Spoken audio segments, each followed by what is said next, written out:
Hey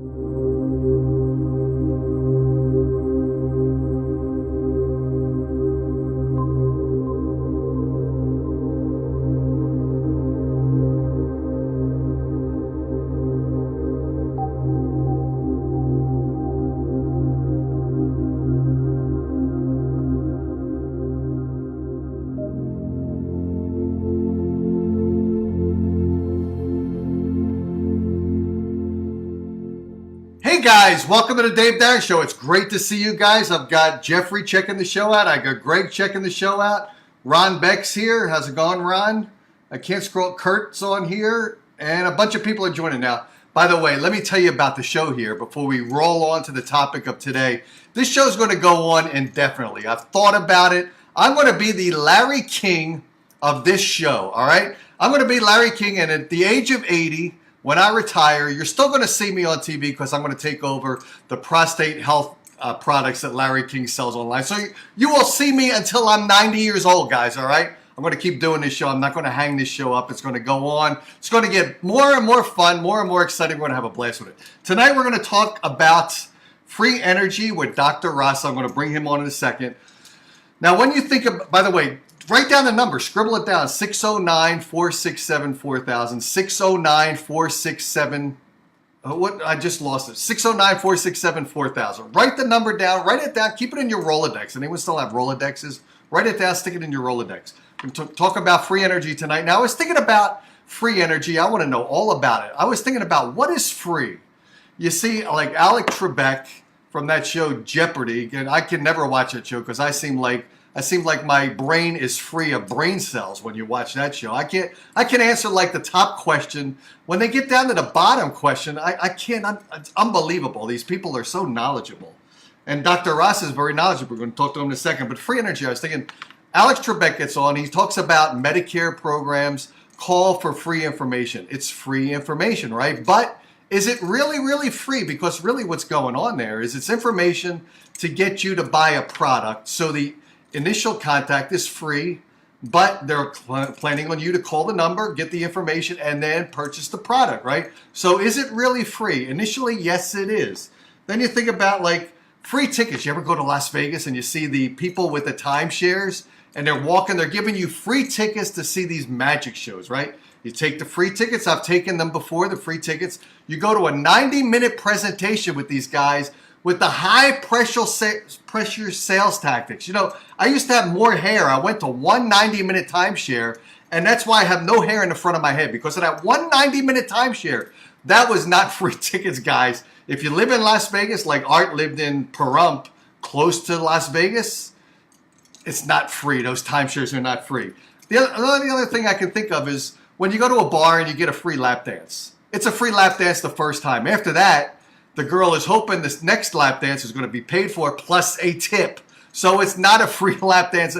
Nothing is free, but we're going to talk about free energy in a second. But I did find a couple unusual circumstances where things are free. And I'm going to share them with you. First of all, that song Freebird. That song should not be free. Anytime that we hear that song, we should be paid for the tortures of hearing Freebird. But I've got a band here that plays this song Freebird for an audience. Now pick out, I saw four things in this that are free. Check it out and let me know if you spot them. Here we go. Freebird by this band. Check it out. You can see it playing in the background now. These guys are pretty good. They don't have a vocalist, which is interesting as well. But check it out. No, tell me if you notice the first thing that is free. I'll point it out to you. Just keep watching, guys. And then we're going to get to Dr. Rasa. Check it out. Keep watching. It's coming up. Okay, do you notice? Do you notice what's free there? It's a bra-free woman. Did you check it out? It was a bra-free woman. There was, I picked out one thing that was free. Let's check out another thing here. You got the flow now. Check this out. What is free in the rest of this song? I'm going to play the rest of it. I'm going to let you see the girl walk down the steps because everyone wants to see that right now. They're pointing out the bra-free woman. What's free coming up? Watch it. It's coming up. Here it is. You can see it. I'm going to point to it. Free food that was shoplifted. Did you see that in the woman's bag? Free shoplifted food with that big purse she had. Check this one out. This one's a little more tricky. Okay, guys, watch it. Watch it. Here it comes.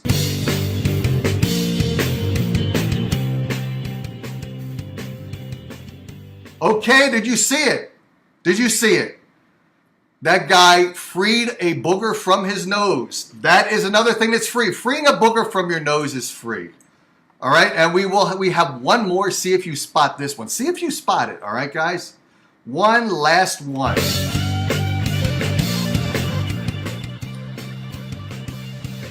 Do you see it? It is the Donald Trump free hair cover. The free Donald Trump hair. All right, guys. Let's get back to some serious stuff. We're going to talk to Dr. Rasa, and hopefully he's on the phone right now. Dr. Rasa, are you there? Hey. I'm still here, yep. Good to see you. Good to talk to you. I don't see you, but we're talking to you. So, first of all, we're going to talk about free energy tonight. The number to call in again is 609-467-4000. It's an easy number to memorize. Tell us about free energy. What type of energy are we talking about here specifically? A group of energies, one specific energy? What is the energy you're talking about? Yeah, it's more of a group. So, when you talk about free energy, in my definition, like green energy, renewable energy, free energy, these things, those are all one group. And so that means that, basically means there's no external, like, fuel supply. You don't have to put gas in the tank, so it could be anything, solar power, wind power, anything. To me, that's free because you don't have to put any fuel in it. Then another category, we also call what's called the over unity. So that means you can take out more than what you put in. So that's a different category. It's also free energy, but it's a different category because it's not you're not using an external power source supposedly. Okay. So there's a lot of different categories there. Yeah, there are now. So you triggered a fact, free energy. Now, when you think about like the windmill, all right, and solar power. My next door neighbor has solar things on his roof. Now there was an initial cost of that. Now I know that there is a government subsidy, I think, that helps to offset the cost of installing the solar panels. Not needing to put up, if you want to generate your own windmill in the backyard, I suppose you could spend the money to put a windmill there. And then when the wind blows, you get your power, and it's free, but you pay to put that piece of equipment in your backyard. So what is free energy? Is there such a thing as totally free energy?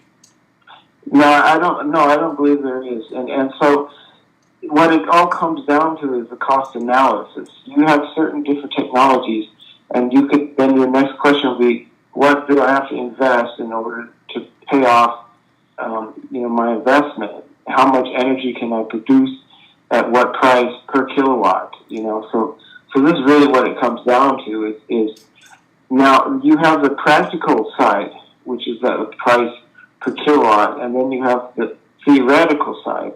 So that's where I'm coming in, because there's all these new tech stuff, which I don't use the word free energy because it's kind of an obscure word. So in one category is what I call quantum energy. And these kind of things, it needs the quantum mechanics to understand. There's other kinds of free energy which don't require quantum mechanics. And then there's the normal free energy, which is like solar panels, windmills, and things like that, which are not over unity. So you see there's kind of three categories, I guess.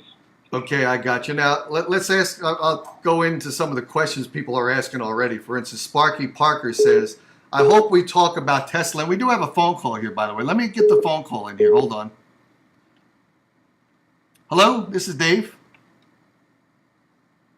Do we have a call? I guess we do not. Okay, so I'm going to hang up and get back to our caller. Hopefully he's still there. Did I lose you? Okay, I'm going to have to ring him back. I don't know what happened here. Free cell phone service is no good. I don't have free cell phone service, but we'll call him back. We're talking about free energy here. Anyone wants to call and talk to me about free energy? Hey, Dr. Rasa? Yeah, I lost you somehow. But so let me ask this one question here. Sparky asked this question. I hope we talk about Tesla. Now, Tesla, I don't know if she'll have to ping me and let me know if she's talking about the actual physical automobile. Now, the physical automobile is an electric automobile, but it's actually the supply to power the automobile has to be plugged in to draw power. So, what do you think about technology into the future? Will energy ever be totally free based upon new and upcoming inventions, creativity? Will there be a point in time when energy really will be, and you'll be able to come on here and say it's totally free energy, Dave? Okay, I think that, like, for example, what I'm calling a different category, what I call over unity energy, means there's no external power supply. So, but of course, you're going to have to build that machine. So you got to like buy a lot of copper and other pieces. So in that sense, nothing is free. But if you have a machine that keeps running and running and running and supplying you power, then the next question will be, well, how long is that machine going to last, and how much did it cost to build it? Right. So that's really what it all comes down to. The end is the practical aspects of it. Yeah, so I guess that, yeah, you're right. So it's the practical aspects of it where initially there's a cost, but hopefully we'll be, it's like mass production of anything. It's like the assembly lines of automobiles. The initial products were more expensive. The research to put a new automobile out there, like the Tesla or any BMWs that come out or any vehicle at all, the initial design is expensive. Then when you start to replicate them, the cost comes down significantly. So I get you, and maybe future technology will approach free. So I get your drift there. What are you doing involved in this? What's your interest in this? Are you like a guy that's actually trying to gather equations, knowledge? What's your realm in this? What are you doing? How come you're calling me? What's going on? So I consider myself like the bridge between the scientific world and the backdoor inventors. Because I've been traveling around and meeting so many different inventors, in the back garage. And so I am more coming from a scientific perspective where I try to analyze, like, is this working and how is it working? What laws of physics? So I'm kind of like this bridge. I kind of bridge these two sides, the mathematical side and what I see in the real world. Yeah, now I've been looking at the web a little bit, and I saw this thing about vortex math. In fact, someone brought it up here. Lewis Brandon brought it up, and I've been watching some stuff. What do you understand? What's vortex math? Since you've been talking a little bit about it, and you stumbled on equations. What is vortex math? Do you know anything about it? Yeah, I mean it's a one mathematical model which certain people can use. But that's not. I'm not really into math per se. I'm more into like what we call quantum physics behind, we have different quasi-particles. So this is the background, I think, which is necessary in order to move ahead into the future and new energy. Because in essence, what's happening is that it's like when we discovered that the Earth goes around the sun, it's like a whole revolution in thinking. Now, we were bound by the laws of Newtonian physics, which said you cannot create energy, you cannot get more energy out than what you put in. And so now these laws are being changed thanks to quantum mechanics.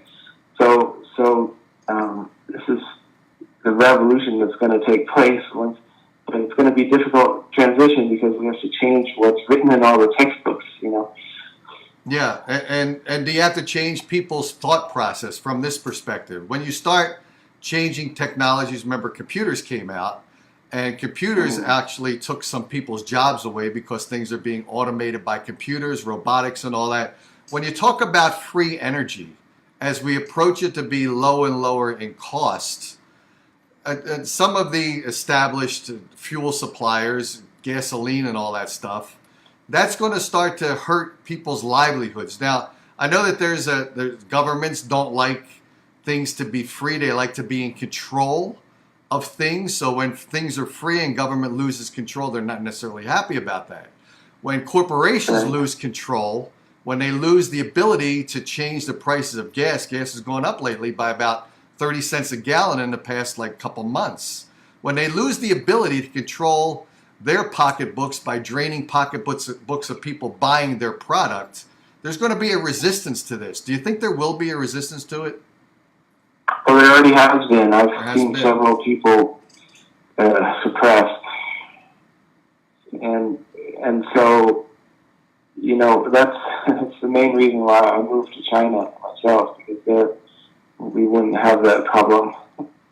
You mean there's less suppression in China than there is in the United States? Of course, yeah. Really? Because, yeah, for that kind of stuff, definitely. You know, because they're seriously wanting to shut down all their coal plants because the pollution is terrible. So they're looking for solutions, and we've already been implementing them. And so in America, you know, I was studying quantum mechanics back in the 1990s, and so it was just, you can see that if you're going to study these things, you can see the thing is that all these free energies, this quantum energy and all these things, it's already there. They're in the university. It's just that normal people don't know about it. But since I've been studying these things since the 1990s, but the problem is if you're working in the university, then you're going to build something amazing and you're going to write all the equations, but nobody's going to know about it, and your discovery won't ever see any practical application. You know? So there's the whole other world, it's people who want to put these things into practice, you know. So that's where I try to make a bridge, you know. Okay, now it's interesting here. Well, I'll read some of the other messages. I get one from Kurt Rowlett, I'm sorry. Anything can supply energy. Anything that is physical can output energy. So that, you know, when you think about the cars, the automobiles, when you brake, your brake energy is transmitted into storage of electricity for the physical car, right? Yeah. Heat is another product that creates energy. So when you're talking about quantum mechanics and quantum energy, how does that differ from the physical heat transfer, the physical transfer of friction? Explain to me. I don't understand quantum at all. Explain it to me. Okay, so basically, for example, if you have a light, okay, so in what we call the wave-particle duality, anything could either be a wave or it could be a particle. So when you're talking about sunlight, for example, we say photon, right? A photon is a particle of sunlight, yes? Uh-huh. Now, in the same way, heat, if you break the heat down into particles, it's called a phonon.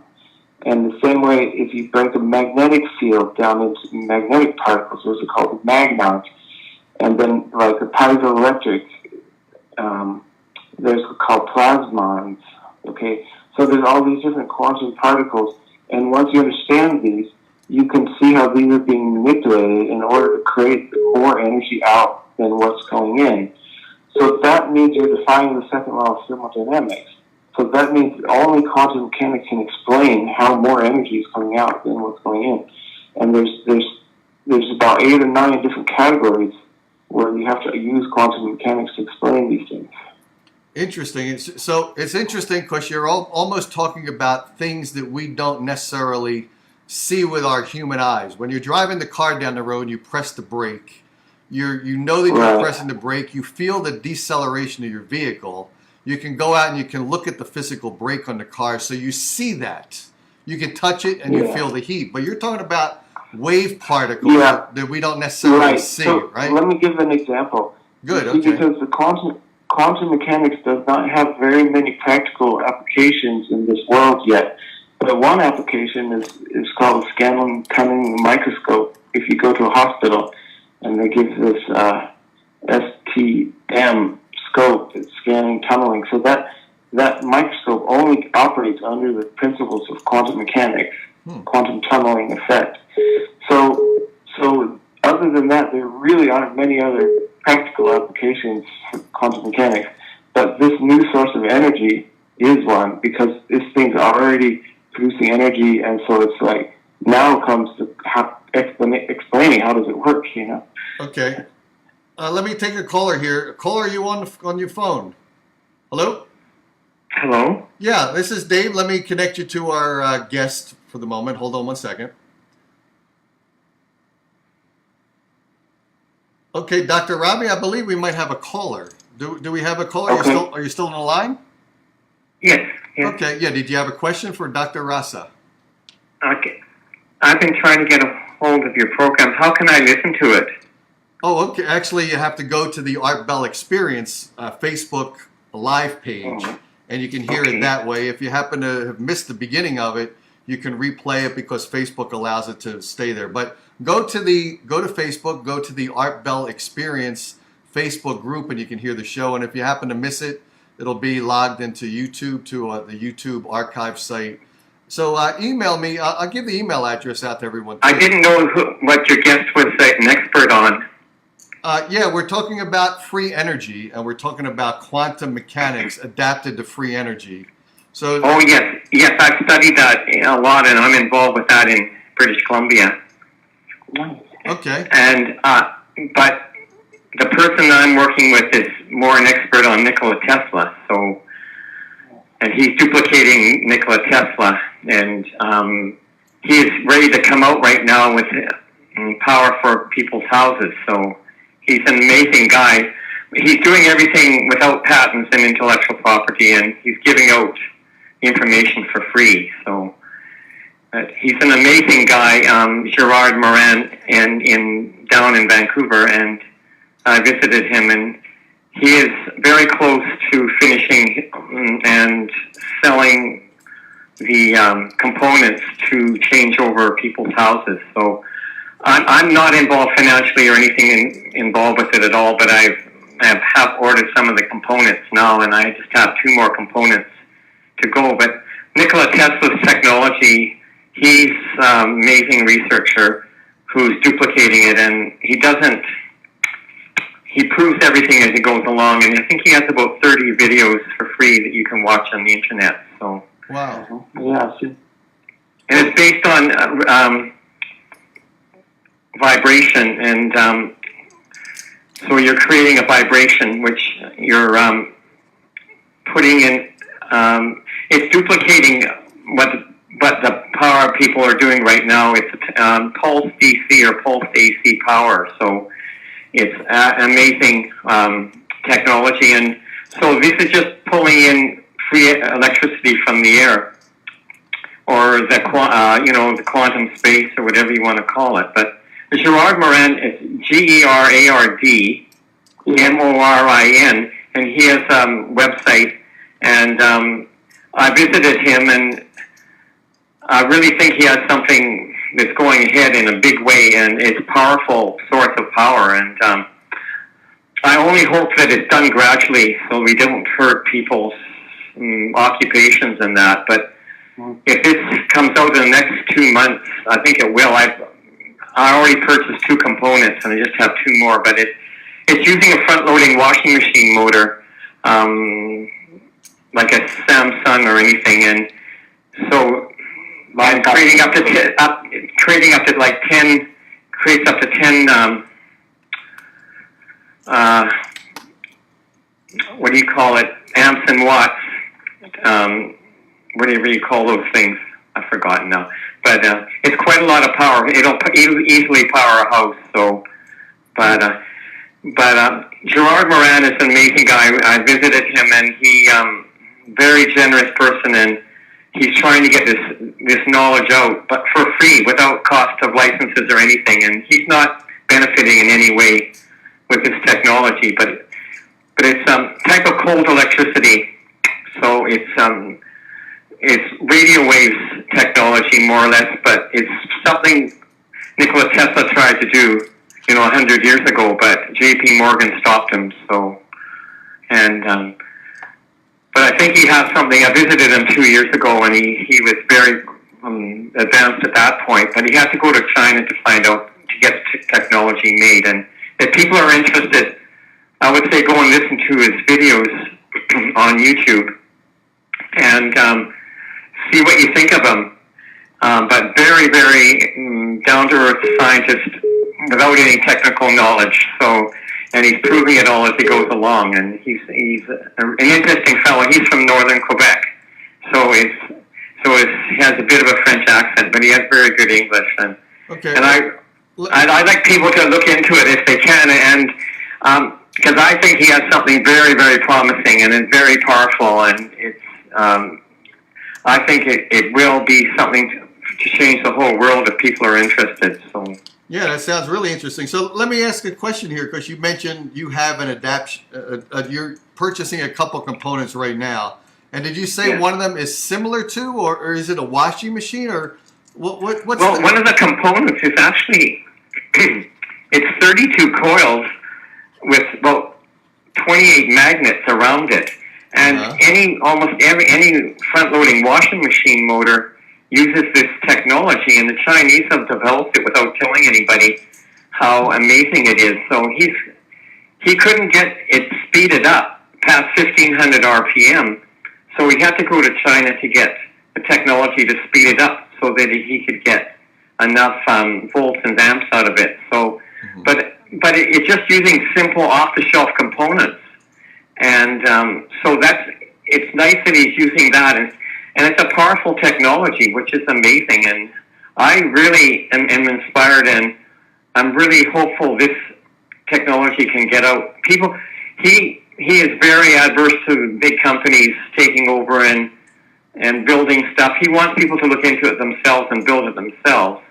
And I agree with that completely, because he doesn't want to benefit at all financially from this.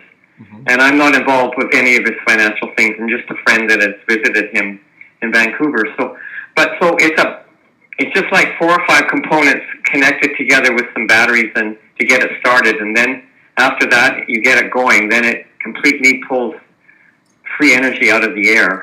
Wow. And it's amazing technology. And it's Nikola Tesla's technology. He gives credit to Nikola Tesla for everything that he's found. So. Okay, well, thanks very much for the call, and thanks for giving us some references to check into. And let me get back to our caller, Dr. Rasa, or our guest, Dr. Rasa. Very good. Okay. Thanks Thank so you. much. Okay, bye. But, hey, Dr. Rasa, by the way, before we continue here, it'd be nice just to remember that we're talking about washing machines here. So Kenmore, the product Kenmore, who makes washing machines, they could call it Kenmore Power.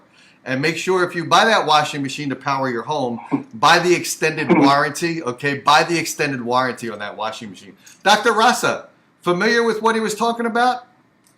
Yeah, I've seen a lot of that guy's videos. Oh, you have? Okay. And you're working from a kind of a different spectrum with the quantum mechanics, which is an adaptation that's going to go. You see, it's going to go further. Let me say that what for a long time, many years ago, there was a famous video that came out. It's called "The Race to 0 Point" and 0 point energy and things like that. And everybody kept talking, okay, who's going to be the first person to put this thing out on the market? So actually, that race is already over. We've already finished that race. We already have it. So, but it's kind of, we're coming at it from a larger end. We've already got, 10 megawatt power station. So it's kind of like the next question, okay, well, when can we have a little box that goes into everybody's home? Because there's one thing is to get the central grid off, to green energy, and then another thing to get people's houses into green energy. So both, it's, and I've been following several people who've got this little small box that can power individual homes.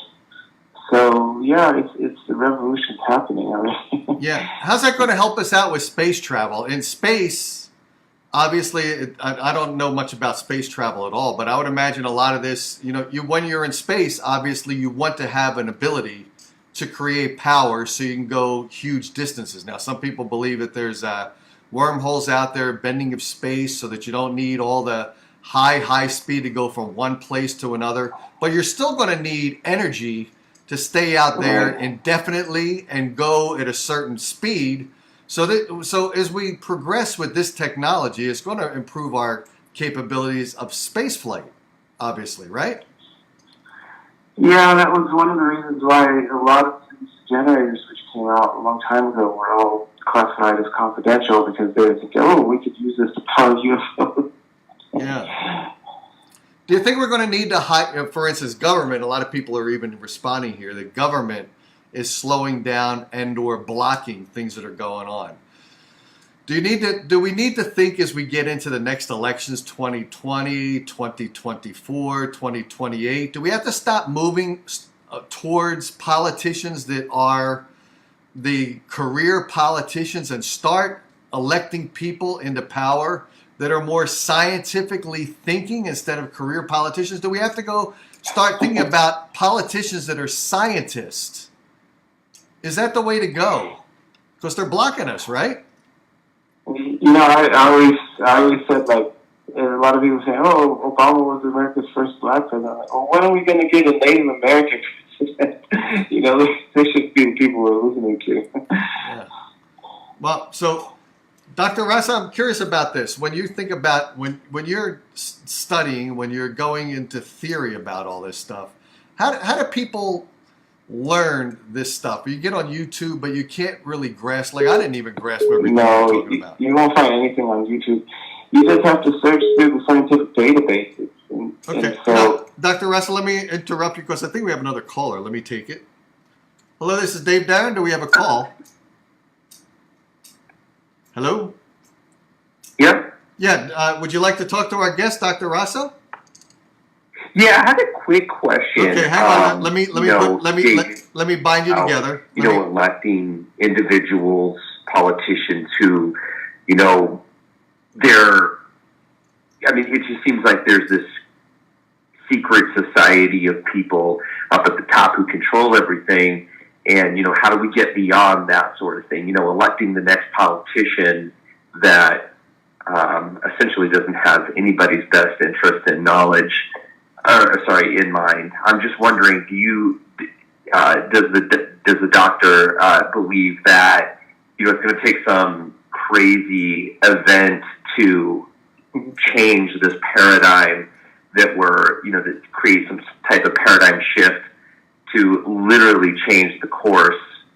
And I'll just kind of take my answer off air and listen on Facebook. Okay. All right. Thanks, caller, for calling in. Doctor, what do you think about that? Okay, I'm going to have to explain my answer here. So I've had what I call the middle way philosophy. And so one hand, it's kind of what he's saying is about it's going to take a really drastic shift. And then on the other hand, it's like kind of, okay, what can we do gradually? So, I think there has to be a balance between these. So, like, in all reality, I agree that, yes, there has to be something really drastic to change the paradigm. But, we have to just try our best to keep on hoping that it can happen more gradually, and that, at least that'll get us that much more prepared that if something not gradual happens. Yeah, however, when we do things gradually, it seems like when you do things and there's not a major disaster that caused things to move quickly and rapidly, that slow pace seems to be the pace that's more easily blocked than something traumatic happening. For instance, anything. If you're watching TV and there's a commercial to donate money for cancer research or the St. Jude's Hospital, if you don't have a child or if you're not suffering from that disease, you're less likely to contribute to what you're watching on TV. Now, if your child has cancer or something happens, you're going to be more with that traumatic thing that happened. You're going to be more interested in supporting that thing that you're seeing on TV, the donation for St. Jude's Hospital or whatever. So it seems like you need something traumatic to make people move, make people interested, make governments interested. It's got to be that way. It seems like moving slowly seems to be the obstacle that blocks us all the time. Yeah, definitely. Yep. Okay, and it's interesting that you're in China, and the other caller, the first caller we had, said he's buying things from China. So it's interesting. You're talking about China is the place that you live in. So you live in China now. Obviously, you live in the free part of China. Where do you live in China? It's near the ocean, in the mountains, far away from any city. Uh-huh. I actually have a Tesla. I actually have my own little Tesla research center over there. But Huh. yeah, we it's kind of a that when you say the name the Tesla Tech or something, it's kind of a vague, obscure word. Like, so I don't. I think there's many people who have many different theories about what Tesla did, and there's one university in Texas, and they already built this big Tesla tower down there in Texas, and they're kind of following in his footsteps, doing this wireless electricity and things like that. Yeah. What do you think about the SpaceX program? Do you think that's an individually funded program, right? It's outside of NASA, so you got a group of people there working to put space vehicles out there. So you're out there in China, in the remote part of China, doing your experimentation, learning more and more and more. It seems like we've got to educate people today, like the younger generation. We got to educate them to like science and get more involved in individual experimentation. Like we think about the Einsteins, we think about all the individual people that were just intensely brilliant. What do you think about our educational system? Is it holding us back? Yeah, definitely. But it's a kind of a big subject, and so it's kind of a it's another one of those things that needs a huge paradigm shift. Okay. All right. So, how do people get in touch with you? They've heard you speak here. Maybe they're interested in contacting you about research. Do you give out any communication way to contact you or talk to you more thoroughly and get to know you better? Do you do that or you don't? Well, I have a YouTube channel and a web page. It's called the 0 Point Institute. It's all one word. So if you just type that in, I have a bunch of videos that show some of my experiments over the years and doing all kinds of weird experiments. Okay. And not very many people watch my channel, so I don't get. But I have. If I found a channel like my own, I would have a bunch of questions for that person. But nobody ever writes me, so. Yeah. When we're talking about, because you talked earlier about vortex math, and I was watching some of the other YouTube stuff about vortex and free energy based upon some kind of creation of a vortex type of thing based upon mathematics. What do you think about black holes? Are black holes, is there energy in a black hole in that depth that is hidden, destroyed? Some people say that the energy that the black hole absorbs is energy that is gone. But then on the other hand, physics says that you cannot destroy matter. What's right. So tell me about that. This is a very interesting subject. And as I studied quantum mechanics, I also studied a lot about the black holes. And so the thing is that if you're talking about what kind of objects can break the second law of thermodynamics, where energy can be created or destroyed. Well, the most obvious example is a black hole, because black hole, it has what's called the Hawkins radiation, named after Stephen Hawking. That radiation means that as it sucks in, it also splits stuff and spits stuff out, and it's actually spitting out more than what it's sucking in, so it's actually creating energy. The black hole itself is a generator that sends out more than it's. Yeah, well, fascinating. And you're right, I was watching some of that stuff about black holes, Stephen Hawking and all that. So I remember that the energy coming out, I remember that there was energy coming out, and some people thought that all the energy in a black hole is stuck in the black hole, but it's not at all true. What do you think about... It's kind of like... Go ahead.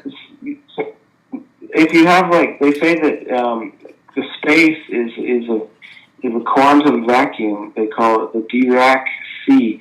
And so there's these particles and antiparticles, which pop out of the vacuum and pop back when they cancel each other out.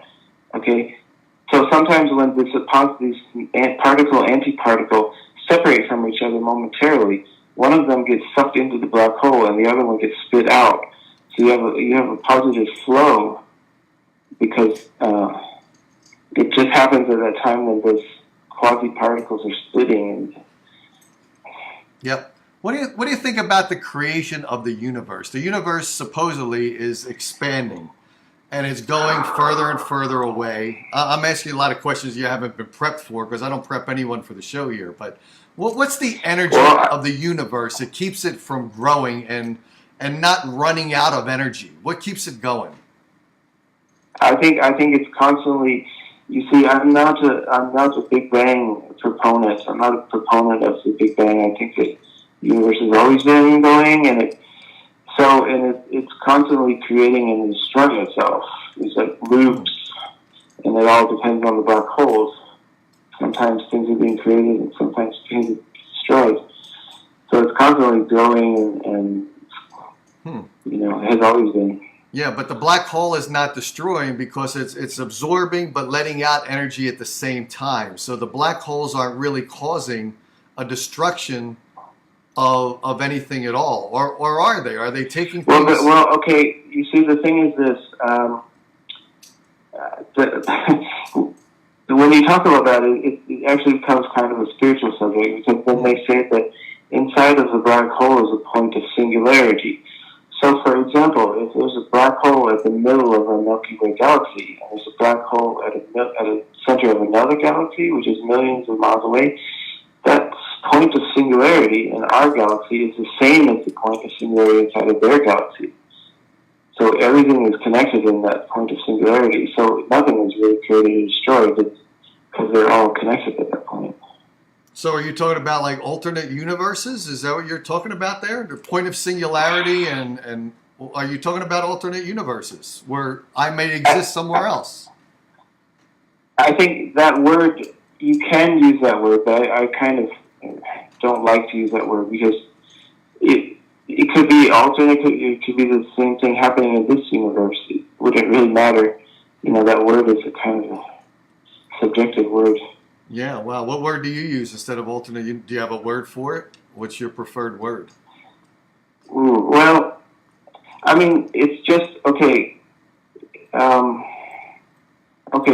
many people know, but, Einstein, he had spent several years in India studying, and there's one Sanskrit word, which is called apekshikam, and that word that translates to relativity. This is where he got his ideas of relativity. So it means that what the three relative factors of time, place, and person is that, time, I think that now is now.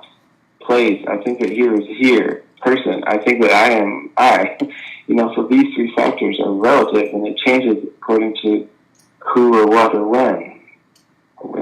Wow. What do you think about time travel? All you're talking about here with quantum mechanics, you're talking about free energy, you're talking about singular things inside of black holes. Have you thought about time travel at all? Possible? Can you go to the future but can't go back to the past? Can you go one direction, not the other? Have you ever thought about this, Doctor? Yeah, I think that, but it's difficult to talk about. But basically, in one sense, all of us here are living in the same universe, but at the same time, we're also living in each our own individual universes. So there can be events where time is moving faster for one person than another. These things are possible, but I don't think that it's going to be possible at least not in my life. Maybe someday, millions of years from now, we can build some kind of ship that could withstand, like you're talking a wormhole or something. But I know. Right now, this time travel is limited to what we call the astral plane. Your physical body. Yeah, I did see one program one time, and I remember that they were talking about the satellites, orbiting planet Earth, that they have to be calibrated because the time is different out in space than it is right. This is the one example. Like I said, Einstein's relativity is also not very practical. There's not many applications, but the timing of satellites is one. You have to use Einstein's equations in order to calibrate the satellite to be pointing in the right direction at the right time. Is to take account the difference of speed and time, because satellites are farther away from the Earth's gravity. Wow. So time goes slower for them. Yeah. If we had any other callers that wanted to call in, by the way, don't forget the number 609-467-4000. We're still talking to Dr. Rasa about free energy. We've gone from free energy to exploring almost everything else in the universe. You said you didn't believe in the Big Bang. You believed that the universe has always been there. Now, I think I've seen some things where the universe expands and then it kind of slingshots back and hits a point at singularity. Maybe it's the singularity that relaunches it back out into space and gets sucked back in the singularity. Is it like a boomerang type of thing, or what? What do you believe? No. Let me say this: that there was when the Big Bang theory came out, one of the first people to jump all over it was the Catholic Church, and so there was a group of other scientists who came up with an alternative theory, which is called the steady state theory, but everybody just laughed them out of business, So once the Big Bang came out, because it made the church happy, a lot of the scientists are Christians as well, So, they're all going to jump on that bandwagon. Because they think that the Big Bang theory, the beginning of that first bang, was initiated by God. Is that right? That's why they've adapted to it. Right. What is steady state? What's that about? Yeah. What's steady state? Explain that to me. Oh, well, the steady state. Okay, well, like for example, right now, if the Big Bang proponents, they say that, well, we can show that the universe is 14 billion years old, and then so it's like, okay, what is your proof? And they say, well, we have this stuff which is called the cosmic background radiation. And when we point our telescopes anywhere, we see the same radiation, so that's the age of the universe. But, okay, there's several problems with this. First of all, they've already found stars which are older than that. And second of all, they have no way to prove that radiation is just coming from our own Milky Way galaxy. You have to send something outside of the Milky Way and then see if that radiation is still there. So really the theory it's got so many holes in it, but it's kind of being held together by the religious community, actually. Interesting.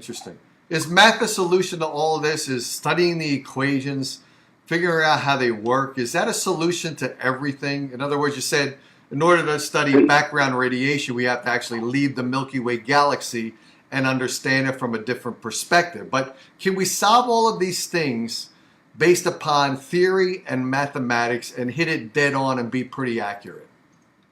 Well, like I'm saying, the progress happens in one of two ways. Either the experiment precedes the math, or the math precedes the experiment, right? Uh-huh. So both are good. Right now I'm currently working in situations where the experiment preceded the math, So this is, it's good to encourage both kinds, So if experiment precedes the math, do you have to go back and do the math to validate the experiment? Is that the approach that you would take? Yeah. Yeah. Okay, I kind of figured that. Okay. All right. Out of curiosity, when you think about religion, are you a religious type of guy? By the way, are you a guy that's believing in the Creator? I'm what I call spiritual, but not religious. Spiritual. Okay. How does that differ from being religious? Spiritual versus. I know because I'm more spiritual than religious, but some people may say, what does spiritual mean? The spirit is God. Isn't a spirit God? Tell us the difference from your perspective. I think that everybody has a certain percentage of spiritual. If you meet somebody, and that person is very wise, very humble, he's a very spiritual person. So it wouldn't really matter whether they're a member of a particular religion or what religion they're a member of. But it's kind of like that. I kind of strive for that quality, even though I don't subscribe to any of the religions. Okay. I think one more question. I'm going to let you go, and I'll talk to my audience here. But what we talked about, when you live on planet Earth, you're living a healthy life, and then there's a disease. There's badness. The disease infects you, and you die maybe prematurely if you didn't catch that disease. There's bad everything. There's bad social media now. Everyone knows it. I've been drawn to it, and I've gotten away from it. Is there bad energy out there? We talked about black holes. Initially, we thought that black holes would absorb energy and nothing would come out, and there was a loss of material, which has been proven not to be true. Is there bad energy out there in space which is destroying the universe, and then somehow or another there has to be birth to bring back parts of the universe that were destroyed by this bad energy? Is there badness out there? The answer is, again, it's a middle way kind of thing. Okay, first of all, if you don't mind, I'll try to qualify that. Sure. The word energy, okay, when we say this word energy, like, for example, one thing that comes to mind is E equals mc squared, energy equals mass times speed of light. So Einstein in that equation is saying that matter is just condensed energy. But the quantum mechanics showing that there's another factor, which is called consciousness. There's consciousness and energy together makes a matter. So, if you talk about energy, I don't say that there's anything such as positive or negative energy. Energy is just energy. It's like, electricity. You can either light a light bulb or you can shock yourself. But regarding the answer to your question, there is another factor which we call consciousness, and consciousness is like a giant ocean, and it's like that sometimes. But we're all affected by that. We call it like a collective consciousness. So the collective consciousness affects us, and we affect the collective consciousness. Like the butterfly effect. When we die, do we go to that collective consciousness so that we really don't die? Our consciousness is in this collection of consciousnesses. Is that what you're getting at there? Yeah, I mean, that's quite a difficult question, but it depends on what you mean by we and who am I, If you say, what happens after I die, then the next question, who is the thing you call I? Is it like your physical body or... Do you think that our consciousness now could be connected if our brains were more developed? Do you think that we are connected consciously, but our brain limitation? Definitely. You do think that? Definitely. Yeah. Yeah, I mean, in the future, like 1 million years from now, human beings won't even need our mouth to talk anymore. We can just think and listen to other people's thoughts. So it's all just a matter of evolution. Yeah, but you watch scientific programs and you see one entity connecting or communicating with another entity, even though their mouths don't move, there's still a transfer of data from that one being to another. Whereas if you're in a collective conscious, there's almost no need for that communication to take place because we're all connected. So as soon as the thought begins, the thought is shared amongst everyone instantaneously without any deviation of time spent communicating.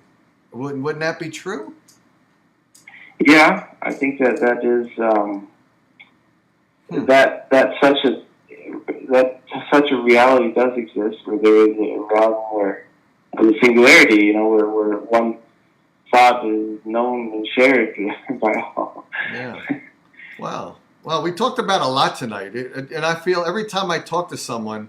And I learn more because I don't know it. I don't know enough to be on Jeopardy and answer the $500 question. So I'm pretty unknowledgeable. So anytime I talk to you guys or any of the guest callers that call in or the callers that call in, I learn more. So it's great to learn more. I appreciate learning more because then maybe I'll get better at this program by learning more from the guests that come on. So Dr. Rasa, it's great having you on the show. Do you want to say anything to our audience, like study more or get more into the sciences? Do you have any children, or are your children into science if you have any children? Actually, I have one little story I wanted to share. Sure, go ahead. Try to make it quick. It's okay, go ahead. It's a very strange thing that happened, because I know that a lot of the Art Bell fans, they're into like aliens and things. So I have this one story I wanted to share, and it's very strange. What was happening was I was in the university in America, and this was in 1997, and that was the 50 years after the Roswell crash, and so supposedly, you know, in the Constitution it says that if there's a official investigation, they can keep it secret for 50 years, and then they have to disclose part of it. And so it's so weird is that I happened to be watching CNN at 3 in the morning, in the middle of the night, and then all of a sudden I saw this, this brief report, that, okay, the U.S. government admitted it wasn't a weather balloon, and they released some drawings, and then it was like, shut up, they never said anything about it again, and I've tried to search, like, did the government really admit to that? And they kind of admitted it, but they admitted it in such a way that they can still deny that they ever admitted it. Okay? I think I've heard that. I think I've stumbled upon it. I mean, I didn't hear that actual broadcast, but I did hear about the broadcast. You had to be awake at 3 in the morning that particular night to see it, and they only played it once, But they admitted it. How about that? And well, it'd be really interesting to. And you said you've searched for it all over the web. You can't find any record of it at all. No, it's like they never admitted it, but I swear it was there on that night on CNN. Well, it's got to be out there somewhere because we just said that a black hole absorbs, but it still lets something out. So no matter where that went, there's a leak somewhere, right? There's a leak somewhere. Yeah. Right. Yeah, it can't be hidden forever. Right. Do you believe in aliens? I'm curious, since you brought it up. Do you believe in aliens from other planets? Do you believe that? Yeah, of course. I think. Yeah. But, yeah.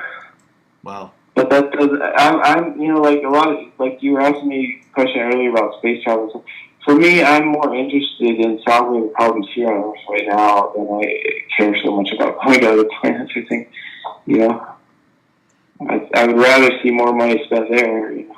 Yeah, and I know people have that perception as well. So I know that's potentially maybe that's why it's held up our space program. I'm not sure, but Dr. Rasa, it was great having you on the show, and maybe I'll have you on again when we have a larger audience, because as the show grows, we can expose you to more people, and we'll get more questions that way, more dialogue, more answers. Okay.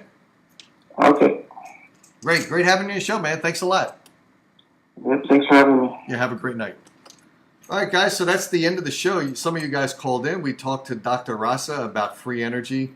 I'm not sure what you guys think, and maybe you can comment in this section here. I try to answer most of the comments. It's kind of hard to do that because then I got to prepare for the next show. I got to try to get guests to come on the show. If anyone has a guest that they want to introduce me to, Sparky's done it. We're going to talk to some of Sparky's recommended guests, since I'm going to continue the show on indefinitely, without ending. It's never going to go into a black hole. It's going to continue forever. So I'm going to talk to Sparky's recommended guests. Hopefully I get them on. We're going to talk about the paranormal with those folks. I'm trying to get some people to talk about Bigfoot. I know someone's, I think it was Kurt, I'm not sure, somebody wanted me to bring on to someone to talk about Bigfoot.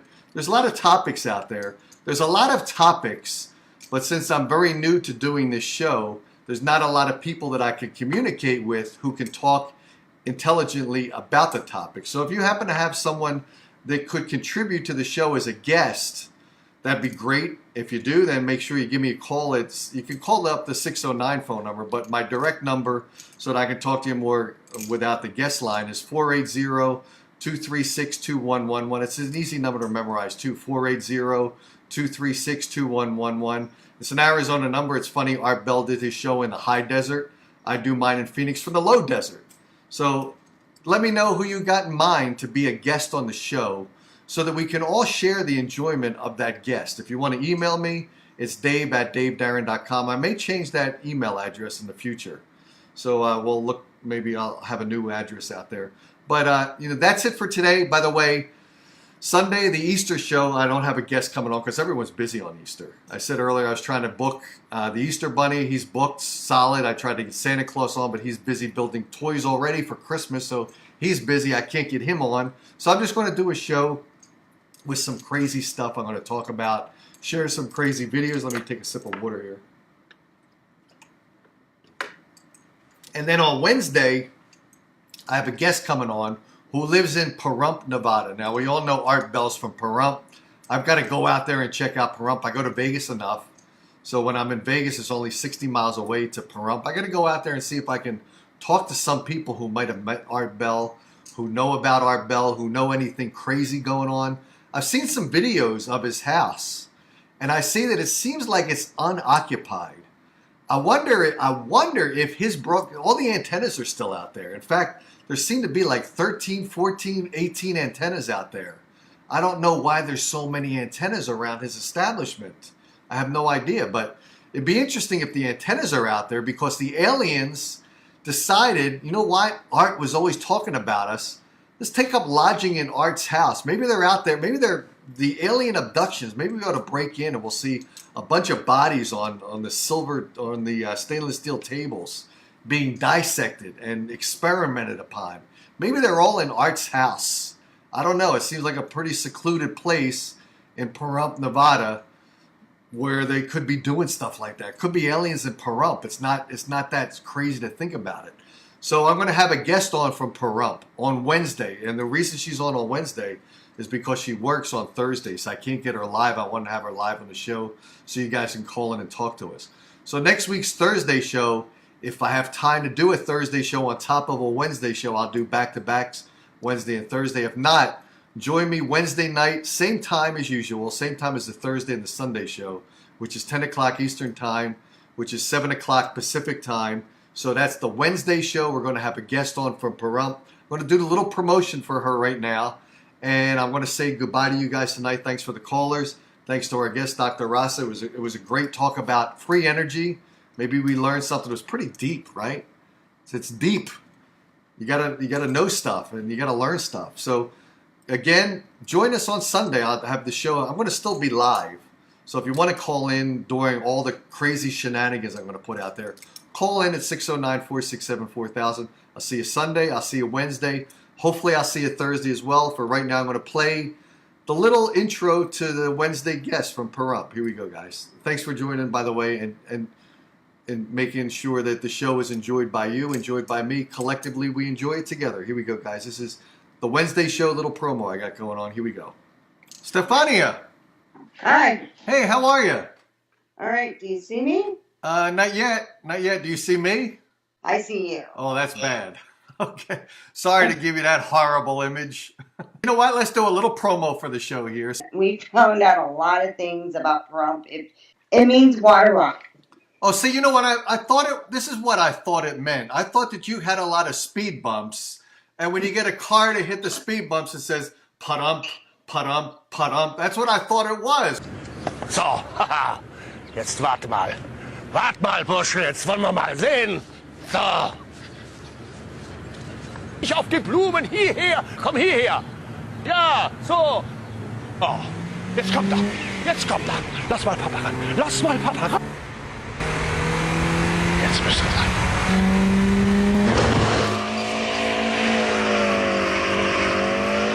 Junge, Junge, Junge, Junge. Toll, was? Or I thought it was a bunch of horses dropping their droppings there. Pahrump, Pahrump, Pahrump. No, it's a neat place. Since we're going to have you on the show on Wednesday, I'm going to do a one-off show because I want you to get you on live. And I want you to talk to some of our audience because I do a show here that is reminiscent. It's not a copycat show, but it's similar to Art Bell's show, just in genre. I drive by his place all the time, even after he's passed. Yeah. When you go by and you drive by Art Bell's place, Well, first I of all, can see it from can the see road it. where I drive, yeah. Is there anyone And- living in there now? Is there anyone living in that building? Or do you ever see any cars there, people coming out or anything going on?